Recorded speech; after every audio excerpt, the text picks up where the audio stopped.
Joining us here at Olds Performance and Machine. I'm going to give you guys a couple tips on intake manifolds, new out of the box and secondhand or pre-owned. On many occasions we find that when we put the intake manifold onto the cylinder heads, and you want to make sure that there's no gasket material adhered to either side, you want to clean it up nice.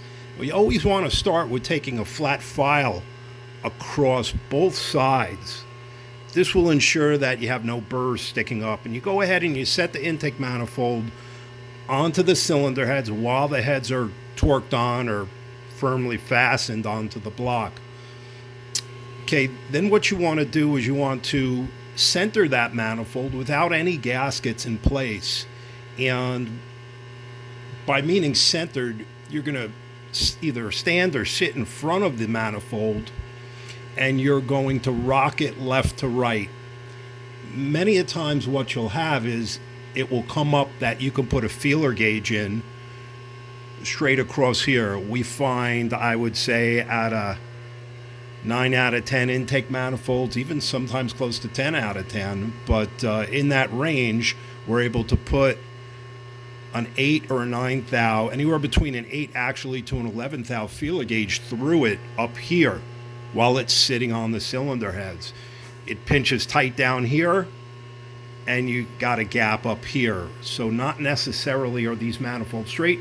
It could be in the cylinder heads, it could be in the process of just the volume that they push through and how they mill the cylinder heads, the intake face 90 to the deck surface. So you got to be careful. Just don't assume that the intake is flat and is going to properly squeeze this area around the port so it seals great. So that's what you want to do. In this particular case here, we have 0 to 8 where it was pinching tight here, and we're able to run a 8 thou feeler gauge. So I've went ahead and set this up so that we're going to remove more material here than we are from here. That will straighten it out. That's the first thing we have to do prior to laying out all the machinist ink on it for a port match. We got to make sure our bolt holes are lined up properly, that we have access with the bolt through the hole and into the head, and we also want to make sure that the manifold is sitting down properly without any rock whatsoever in it. So there's a couple tips on intake manifolds. Just don't assume. If you guys have any questions, concerns, or you're interested in sending your intake manifold here or having a set of heads done here, give us a call, 1-800-382-1320. Like and share our page. We're on Facebook. We're on YouTube.